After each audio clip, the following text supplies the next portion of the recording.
Good evening. Ngasi video se content monetization amadi score an extra $283 sigi matang da ni ko maya. Number 1 da score an extra 283 bonus hai tare ko akoi ke already akoi ke monetization qualified hai tare ko phangraba page natraga profile gi adugi nangi performance ki matung ina si score an extra $283 hai bani ko asi akhoi gi Facebook na akhoi gi profile natraga page ta pirak pane ti yeng se ko my detail da in this earning period you create 3 new posts hai sina akhoi na anob anything akhoi post over ko reel oiro video oiro text post oiro photo oiro akhoi anything akhoi na sigi duration sida post over matam sida with is at least 2,10,000 reach post ohum sida at least my post amana 2,10,000 reach yogodoba and adu matong da you will get additional one time gine go $283 si se koina phangane ba to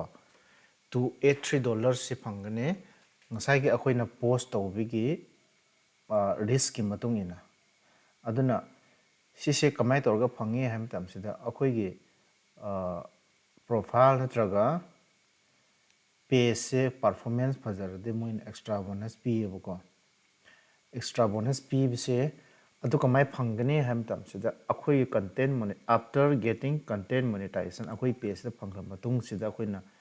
every day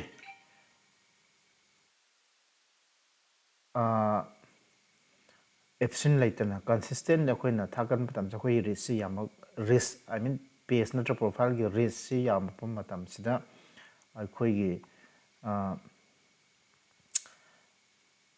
moi gi end gi sigi Facebook platform de gi sigi extra bonus pirapune ba si Indian rupees there de 24,000 ki mathak lai khrab ne ko just only you have the post three posts ko si post khak tom tam sin nang honda sigi paisa se pirakan ba aduna sigi se phangna ba hona byong myam ko ai mamang su phangkram ne sida ming su ko earning da sida su dum lai re ko ai gi se earning se 1,702 ko si dollar ni India da bada ayau kre those extra ai na si post om ko to mutam sida dum la kane ba resai se akoi gi impression do na te view do na te go resai bam lai ri bane myam ko resai se di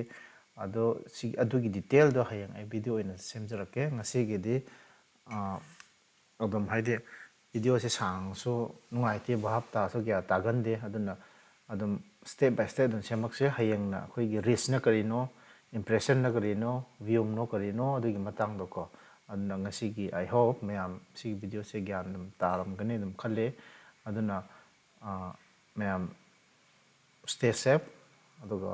ngai na lai si thank you bye